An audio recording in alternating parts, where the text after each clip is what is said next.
Hello friends, welcome to cook with Pushpa சேனல்லேருந்து புஷ்பா பேசுகிறேன். இன்றைக்கி கடலைப்பருப்பு போலி செய்ய போகிறோம். எப்படி செய்யுதுன்னு பார்க்கலாம் வாங்க வீடியோக்குள்ளே. நான் 1/4 கிலோ கடலைப்பருப்பு வேக வச்சு எடுத்து வச்சுக்கிட்டேன். அதுக்கு 1/4 கிலோ வெல்லம் பொடிசாக எடுத்துக்கிறேன். அதே போல் மைதா மாவும் 1/4 கிலோ மைதா மாவு. அதுக்கு லைட்டாக கொஞ்சம் சால்ட்டு போட்டால் தான் ஸ்வீட் எப்பயுமே நல்லாயிருக்கும், ஸ்வீட்டுக்கு எடுத்து கொடுக்கும். மஞ்சப்பொடி கொஞ்சம் போட்டுக்கிட்டேன். அதுக்கு தேவையான அளவுக்கு கொஞ்சம் எண்ணெய் நிறைய ஊற்றி பிசைஞ்சால் தான் போலி கொஞ்சம் நல்லா சாஃப்டாக இருக்கும்.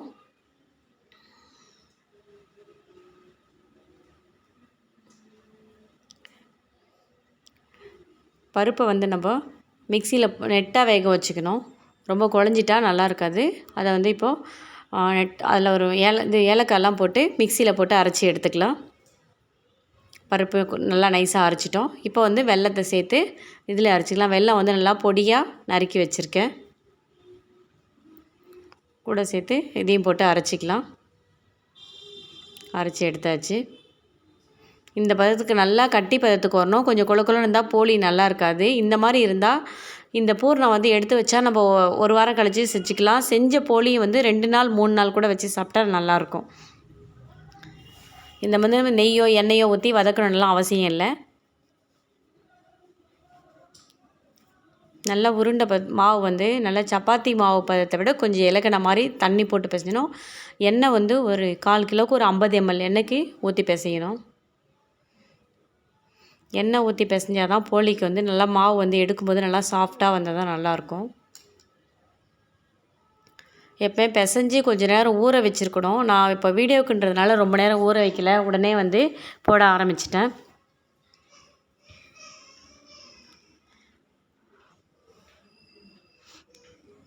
நம்ம அரைச்சி வச்சுருக்க பூரணத்தை உருண்டை பண்ணிக்கலாம்.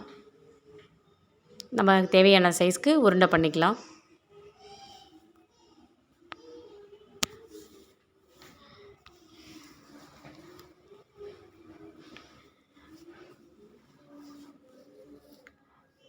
அதை நல்லா கையில் தட்டிக்கலாம். எண்ணெய் கொஞ்சம் தொட்டுக்கிட்டு கையில் நல்லா தடவிக்கிட்டோம்னா வரும்.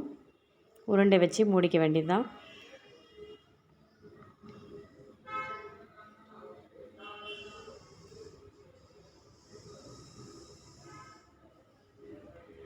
ஒரு 1/4 கிலோ மாவு போட்டிருக்கோம். நமக்கு ஒரு 15-20 போலி கிட்ட வரும். சின்னதாக போட்டால் 20 வரும். கொஞ்சம் பெருசாக இருந்ததுன்னா ஒரு 10-15 போலி வரும்.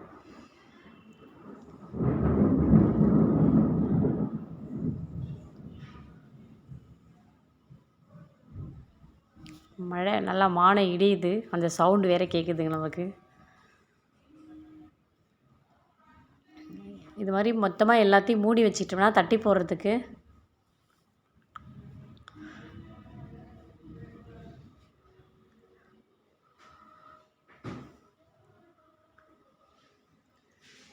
ஒவ்வொன்றா தட்டி மூடி தர லைட் ஆகும். மொத்தமாக இது மாதிரி போட்டு மூடி வச்சுக்கிட்டு உள்ளே பூர்ணம் வச்சு மூடி வச்சுக்கிட்டு தட்டி போட்டால் கொஞ்சம் ஈஸியாக இருக்கும். டக்குன்னு உடனே வேலை முடிஞ்சிடும். ஈவினிங் ஸ்நாக்ஸ் மாதிரிலாம் பிள்ளைங்க ஸ்கூல்லேருந்து வர்றதுக்குள்ளே செய்யலாம். இந்த மாவு கூட 2 நாள் நல்லாயிருக்கும். ரொம்ப நாள் வச்சுருந்தா மைதா மாவு நல்லா இருக்காது. பூர்ணம் 1 வாரம் கூட இருக்கும். 2 நாள் 3 நாளுக்குள்ளே செய்யலாம். மைதா மாவு நான் அதிகமாக செய்யலை. ஒரு 8 போலி அந்தளவுக்கு தான் செஞ்சுருக்கேன். மீதி எடுத்து ஃப்ரிட்ஜில் வச்சுட்டேன். அடுத்து 2 நாள் கழித்து செஞ்சுக்கலான்னுட்டு. இப்போ எல்லாத்தையும் வாழை இலையில் தட்டிக்கலாம். வாழை இலை இல்லைன்னா நம்ம எண்ணெய் கவர் கூட தட்டிக்கலாம். எண்ணெய் கவர் இல்லை பாலித்தீன் கவரில் கூட தட்டிக்கலாம். ரொம்ப நல்லா மெலிசாக தட்டினா தான் போலி நல்லாயிருக்கும். கனமாக இருக்கக்கூடாது, சாப்பிட்றதுக்கு நல்லா இருக்காது. இப்போ வாழை இலை ஒரு சில சின்னதாக கட் பண்ணிக்கிட்டோம்னா அப்படியே போட்டு எடுத்துக்கலாம் தவாவில். நான் ஒரு இலையில் 2-3 தட்டுற மாதிரி பெருசாக வச்சுப்பேன். சின்னதாக கட் பண்ணுறது கிடையாது. கையில் எடுத்து அப்படியே தவாவில் போட்டுப்பேன். தட்டியாச்சு. கேஸ் ஆன் பண்ணிவிட்டு தோசை கடாய் வச்சுருக்கேன். கடாய் காஞ்ச உடனே லைட்டாக கொஞ்சம் எண்ணெய் விட்டுட்டு, ட்ரையாக இருக்கும் இல்லையா, ஒட்டிக்கிறதுக்காக எண்ணெய் விட்டுட்டு அதுக்கப்புறம் போலியை போட்டு எடுத்துக்கலாம். நெய் விருப்பப்படுறவங்க நெய் வேணாலும் நெய் போட்டுக்கலாம். நான் ஆயில் தான் போட்டு எடுக்கிறேன்.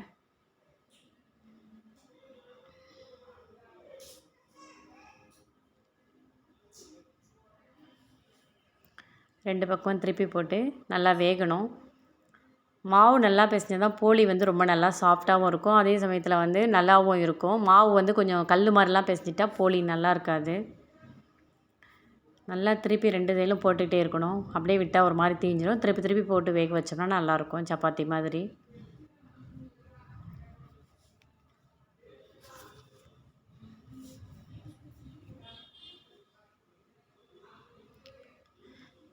இந்த மாதிரி நல்லா வெந்து வரணும்.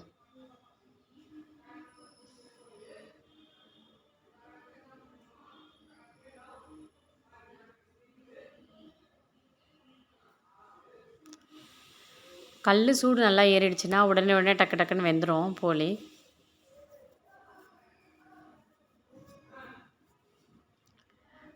நம்ம தட்டி இருக்கிற போலி எல்லாம் ஒவ்வொன்றா இந்த மாதிரி போட்டு எடுத்துக்கலாம். ஆயில் ரொம்ப விடணும்னு அவசியம் இல்லை. ஏன்னா மாவுலேயே ஆல்ரெடி ஆயில் நிறைய போட்டு தான் பிசைஞ்சிருக்கிறோம். ஒரு டைம் மட்டும் விட்டால் போதும்.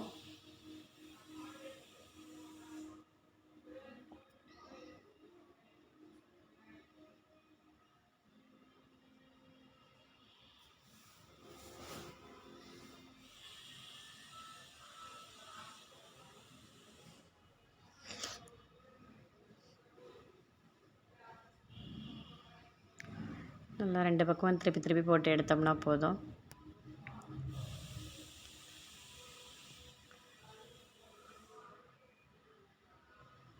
இது மாதிரி இருக்கிற எல்லாத்தையும் நீங்கள் வந்து போட்டு எடுத்துக்கோங்க.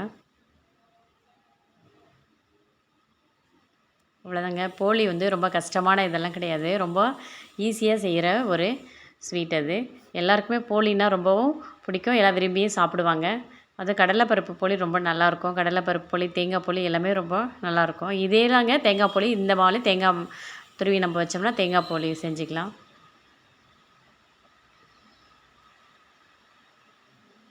அடுத்த வீடியோவில் நான் உங்களுக்கு வந்து தேங்காய் போலி எப்படி செய்கிறதுன்னு போடுறேன்.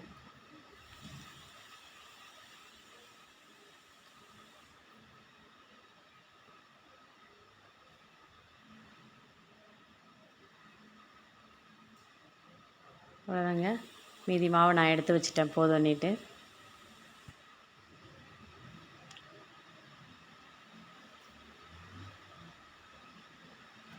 ஒரு நல்லா ஏர்டைட் டப்பாவில் போட்டு எடுத்து வைக்கணும். அப்போ தான் நல்லாயிருக்கும். இல்லைன்னா ஒரு மாதிரி ஸ்மெல் வந்துடும்.